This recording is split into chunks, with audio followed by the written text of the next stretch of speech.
Kauli ya kusema Yanga ni wanufaika zaidi nadhani haikuwa ya hivi karibuni. Ni kauli ya muda mrefu. Alitoa kipindi akitolea mfano kipindi ambacho Yanga ilikuwa inapitia wakati mgumu, wakati wa bakuli. Kwa yeye kama rais wa chama cha mpira na kama mlezi, kulingana na historia ya Yanga na ukubwa wa Yanga, alikuwa na nafasi kwa namna moja au nyingine ya kuifavor Yanga ili iweze kusimama na kupita katika kipindi cha mpito ambacho ilikuwa inapitia. Tuje kwenye scenario ya sasa hii ambayo inaendelea. Nadhani ndio imeibua hisia za watu wengi sana. Ukiona sisi kwenye magrupu ya Yanga, magrupu ya wanamichezo mbalimbali, watu wamekuwa wakizungumza, kila mmoja akitoa hisia zake kulingana na kile ambacho amekisema Wallace Karia.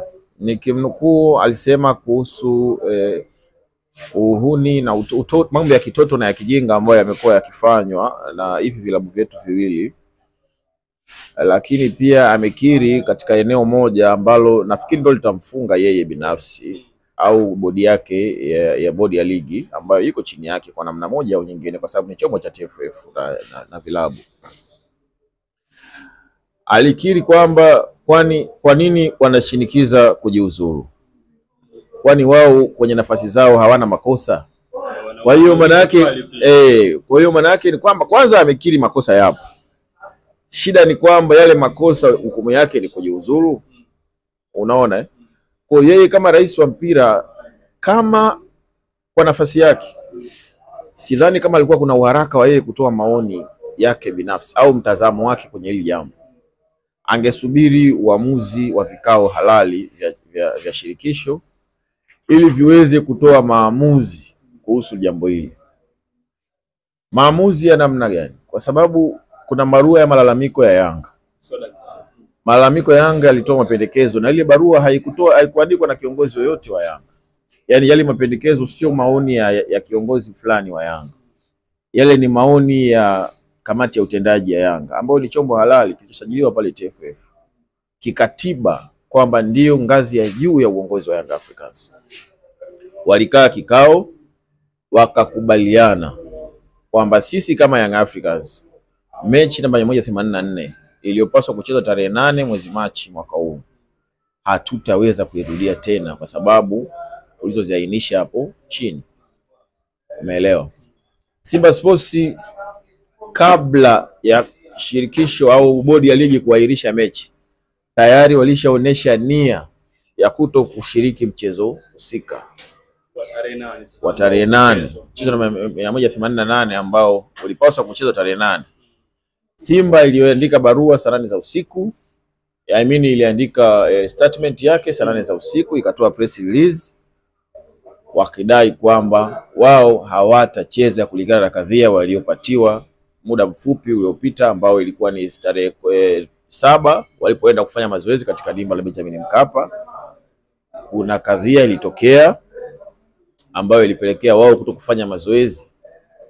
Lakini tuliambiwa pia na press release iliyotolewa na bodi ya ligi kwamba kuna taratibu ambazo Simba walipaswa kuzipata. Taratibu hizo ikiwemo kutoa taarifa kwa kamishna wa mchezo, kutoa taarifa kwa wasimamizi wa uwanja, kwa maana meneja wa uwanja na kadhalika, ili wafanyiwe maandalizi ya kupokelewa. Kwa sababu mgeni unapotaka kwenda, mwenyeji lazima akuandalie mazingira ya wewe kufikia. Mwenyeji wa uwanja ule ni serikali ya Jamhuri ya Muungano wa Tanzania. Ile sio uwanja wa Yanga, ule sio uwanja wa Simba. Kwa hiyo kwa vyovyote vile ilipaswa Simba watoe taarifa. Ni taratibu zao binafsi walizoziweka wao. Sasa mimi siwezi kuwa sio mtaalamu sana kuingia deep kwenye hilo issue. Kwa vyovyote vile kuna sitofahamu iliyotokea ya Simba walishaonyesha dalili ya wazi na wakatangaza hadharani kwamba kwa sababu hizi zilizotokea hatutashiriki huo mchezo mpaka waliosababisha haya kutokea wachukuliwe hatua. Anayepaswa kuwachukulia hatua ni nani? Kuna kamati ya masaa 72 ambayo ni kamati ya uendeshaji wa ligi, iko chini ya bodi ya ligi na TFF. Kamati ya saa 72 ina uhalali wa kukaa kujadili mchezo baada ya mchezo kutokea. Lakini kiliitwa kikao cha dharura, kikao chenye ajenda moja tu ya kuahirisha mchezo. Bila kuangalia kuna watu wametoka Songea, watu wametoka Mbeya, kuna watu wametoka Kigoma, kuna watu wametoka Mwanza, wamekuja kwa ajili ya kuangalia mchezo husika. Mimi nadhani bidhaa muhimu kuliko zote ambazo tulipaswa kupewa sisi mashabiki na wapenzi wa mpira ni mechi kuchezwa. Haya mambo mengine yote yalikuwa yanaweza kukaa kwenye meza ya duara na tukayadiscuss. Wewe Yanga umekosea hapa na hapa na hapa. Kwa sababu hii tutakuadhibu kwa mujibu wa kanuni hii na hii na hii. Si adhabu nyingi tumeziona. Wamepewa viongozi wa Yanga, wamepewa Yanga kama timu, wamepewa viongozi wa Simba, wamepewa Simba kama timu, na viongozi wa timu zingine zote. Adhabu za kutoingia kwenye vyumba, adhabu za kupita mlango usio sahihi, adhabu za kuchelewa kufika kwenye pre-match meeting, adhabu kadha wa kadha zimekuwa zikitolewa. Sadiki, nikukatishe, kunufaika na Yanga kunufaika na uongozi wa Karia ndio kumesababisha mechi hii kuwa na busara za kamati ili kuweza kuhairishwa. Kwanza ukishasema timu fulani inanufaika na uongozi wangu, ni tayari umeshaonyesha udhaifu katika uongozi, kwa sababu uongozi utakiwa kunufaisha mtu mmoja na mwingine kumkandamiza. Uongozi unatakiwa uwe una balance, yani kwa maana ya kufuata. Unajua mpira unaongozwa na kanuni, sheria na taratibu zake. Mpira hauongozwi na matakwa ya mtu au na huruma au emotional issues. Yani pale sio swala la emotions, sio swala la hawa ni Yanga hawa ni Simba, ni swala la kanuni na taratibu zinasema nini. Yani nini kimetokea, 1 2 3, kanuni zinasemaje, nani amemesi hapo hapo, adhabu juu yake, sheria ifuate mkondo wake, full stop. Sio swala la fulani kanufaika. Kwa sababu gani anufaike? Hayo ndio yanayopelekea sisi tunakuwa na maswali juu ya hawa viongozi waliopewa dhamana kuongoza mpira, kwa kutaka kuvionyesha hivi vilabu kuwa vikubwa kuliko mpira wenyewe. Umeelewa? Yaani inatakiwa treatment anayoipata Simba kwa TFF aipate Singida Black Stars, aipate Geita Gold, aipate Pamba Jiji, aipate Mbeya City. Wote ambao ni wanachama wa TFF wapate huduma sawa na wanachama wote wa TFF. Sio swala la fulani anufaike, kwa sababu kanuni zinawaguide wote. Wote kufuata regulations zilizowekwa na kanuni zilizo. Ndivyo utaratibu wa mpira. Mpira sio swala la kubalance kwamba kwa sababu Yanga akapata hiki na Simba apate hiki. Nilitaka mwenyekiti wa bodi ajiuzuru pamoja na Almas Kasongo ambaye ndo CEO wa bodi ya ligi. Lakini katika hiyo kauli ambayo ilikuwa kwenye barua ambayo Young Africans waliandika, Rais Wallace Karia amezungumza na kuuliza ninyi uongozi wenu uko sawa? Hapo sasa tutapokuja kumuuliza Wallace Karia. Yale ni maoni ya kamati ya utendaji ya Yanga. Wameonelea kwamba kulingana na trending ya haya yanayoendelea ndani ya bodi ya ligi na shirikisho la mpira wa miguu, sisi tunadhani bodi ya ligi ingevunjwa au mwenyekiti wa bodi ya ligi Mzee Steven Mguto ajiuzuru au angatuke katika nafasi yake. CEO wa bodi ya ligi ambaye ni katibu katika kamati ya uendeshaji wa ligi Almas Kasongo ajiuzuru au angatuke. Wao kamati ya utendaji ya TFF wangekuja na wao na majibu yaliyoshiba. Kujiuzuru ni kwa kutaka kwa Yanga, sio kwamba ndio kuwafukuza kazi. Wangekuja na taarifa tu kwamba kamati ya utendaji ya TFF imepitia ripoti ya bodi ya ligi na imejiridhisha kwamba bodi ya ligi ilikuwa sahihi kuahirisha mechi. Sawa? Na kwa sababu hiyo hakuna sababu ya viongozi hawa kung'atuka katika nafasi zao. Umeelewa? Sio yeye kama Karia kwa sababu ni rais wa TFF kutoa maoni ya jumla bila kutuletea reference za kikao maalum au kikao rasmi cha kamati zake. Umeelewa? Yeye hawaongozi mambumbumbu au uongozi watu ambao hawajielewi. Anawaongoza watu wanaojua taratibu, haki na wajibu. Kwa hiyo walipaswa kutumia busara kidogo tu kama kiongozi wa mpira, kwamba wamekaa kikao kimeamua 1 2 3, na analifahamu hilo. Mimi namfahamu yule mzee, ni mmoja wa watu wenye uwezo mkubwa sana kichwani. Ana busara, ana akili nyingi, ana uwezo hata bwana, ana mafanikio makubwa kuliko makosa. Inawezekana TFF yake ndio TFF yenye mafanikio bora zaidi kuliko TFF zote zilizopita. Hilo liko wazi, hakuna mtu asiyelijua. lakini alimpi mandate au halimpi yeye mamlaka ya kufanya vitu anavyotaka yeye. Hapana. Mwanzo kwenye kauli yako ulizungumza jambo ambalo lilikuwa linanifikirisha mpaka hivi sasa. Umezungumza uwanja wa Benjamin Mkapa ni mali ya serikali na waliokuwa wanatakiwa kupewa taarifa ni wamiliki wa uwanja kupitia meneja kwamba Simba atakwenda Young Africa Simba atakwenda kufanya mazoezi katika uwanja huu. Lakini zuio kubwa limeonekana kwa mabounce waliopelekea mechi kutokuchezwa. Hapa mabounce walihusikaje? Tusaidie hapo kwa jicho lako la kawaida. Mabounce walihusikaje kwenye eneo ambalo taarifa ilikuwa inatakiwa iwafikie uongozi kupitia meneja wao? Sasa ile taarifa ya uchunguzi ambayo tuliambiwa na bodi ya ligi kwamba itafanyika uchunguzi ndio itakao kuja kutuambia kwamba mabouncer walihusika namna gani. Lakini kiuhalisia tunaporudi kwenye hoja ya msingi ni pale kwenye kilichotokea tarehe 7 jioni pale Benjamin Mkapa kilileta uhalali wa Simba kutopeleka timu uwanjani, ukiacha kuahirishwa kwa mechi, kwa sababu Simba walishaonyesha nia kwa kuandika press release saa 8 za usiku na kuonesha kwamba sisi binafsi kama Simba hatutashiriki mchezo huo. Umeelewa? Lakini kusema mabouncer wamehusika, hizi timu zina kasumba. Kuna watu wanaitwa makomando. Makomando wapo Simba Sports, makomando wapo Young Africans. Hizo timu mbili tu ndio tuna makomando. Sijawahi kusikia makomando wa Azam, sijawahi kusikia makomando wa Singida, sijawahi kusikia makomando wa Pamba Jiji. Sawa, utakuwa kuna walinzi wa kambi ambao watakuwa 2 3 basi. Sasa mpira wetu umelelewa hivyo. Unajua kuna vitu vya kitamaduni ya vilabu hivi kulingana na historia zake. Hivi vilabu sio wahasimu, ni watani wa jadi ambao tamaduni zake zinafanana karibu kila eneo. Unaoyakuta Simba utayakuta Yanga. Nyuma ya kapeti tumezungumza na baadhi ya viongozi wa Simba nje ya mike, wanakiri kwamba ile mechi ni kweli tumeivunja makusudi kwa sababu ya kadha wa kadha.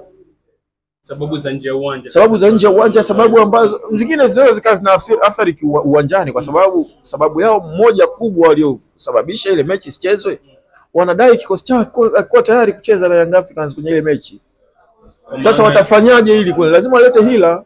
Kikosi kikiwa hakiko tayari kwa maana maandalizi ya mwalimu. Kikosi hakiko tayari kwa maana ya fitness ya wachezaji, injuries za key players wao ambao wao waliamini kwamba wangekuwa fit wale pengine wangeweza compete na Yanga bora ya sasa hivi, kwa sababu sio siri ni kwamba Yanga iko bora sana. Kwa hiyo ili wewe uweze kucheza na Yanga lazima uwe umejidhatiti kweli kweli, hasa ukiwa kama ni mpinzani wake wa karibu. Unajua hii mechi ingekuwa labda ni Yanga na Pamba Jiji, yakatokea yale yaliyotokea, Pamba wakazuiliwa kufanya mazoezi na nini, unafikiri uko na tension yote hii? Hapana.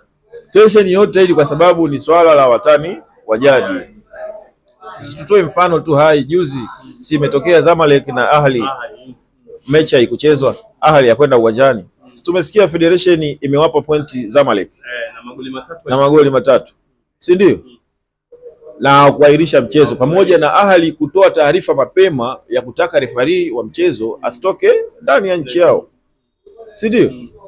Na wakasema kwamba mkilazimisha referee akatoka ndani ya nchi atuleta timu, na kweli wakapeleka timu. Federation ikasimamia msimamo wake ule ule na ikapeleka commissioner wa mchezo na referee na mechi ikaahirishwa kwa mujibu wa sheria na Zamalek ikapewa point with no doubt. Sasa nikwambie, wale Zamalek na Ahli ni mahasimu, sio watani. Sisi tulienda Misri pale, driver taxi akigundua wewe aliyekupakia ni shabiki wa Zamalek, yeye ni Ahli, anatamani hata kukushusha. Yaani wale ni mahasimu. Wale sisi Simba na Yanga tunazikana, tunaoleana, si ndio? Kuna undugu nje ya mpira, tunauguzana, tuna maisha nje ya utani wetu wa jadi au ya uhasimu wetu wa jadi tulionao. Bado tuna amani na upendo. Kwa hiyo sikuona sababu yoyote ya kuleta taharuki kwamba pale kulikuwa kuna jambo la uvunjifu wa amani kiasi cha kutocheza ule mchezo. Mimi nakuhakikishia mechi ile ingechezwa vizuri tarehe 8 na hakuna damu ya mtu ingemwagika na hakuna vurugu yote ingetokea pale. Kwa mfano leo utumia wa Zamalek na Ahli kwa shirikisho lao kwamba vilabu vya hapa Simba na Yanga viko juu ya mamlaka inayoendesha mpira? Kasumba ya malezi, wamelelewa hivyo. Unajua mtoto umleavyo ndivyo wakuavyo.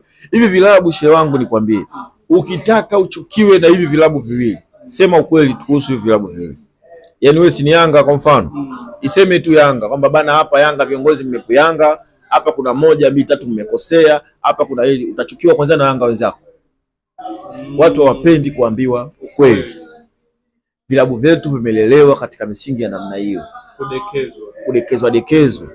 Utaona siku 2 3 serikali itawaita wa viongozi wa Yanga, viongozi wa Simba, viongozi wa shirikisho, watakaa chini, wataongea huko chini, jamani mnajua haya mambo, mnajua ili kwenda ilirudi, yatasoviwa hivyo na yataisha hivyo. Kesho atakuja na kauli nyingine, mechi itachezwa au mechi haichezwi. Young Africans wameweka msimamo wao kupitia kamati ya utendaji. Sasa sisi tutaangalia viongozi wetu. Kesho waje watuambie kamati ya utendaji imekaa tena ikafikiria kwamba iko tayari kucheza hiyo mechi. Sasa kwa sababu sisi viongozi wa matawi tumeshakubaliana tunatembea na maamuzi ya kamati ya utendaji. Full stop. Hatutaruhusu mechi hii kuchezwa kwa sababu ya msimamo ulioletwa na kamati yetu ya utendaji. Tunaiamini, tulichagua sisi, tunaiamini.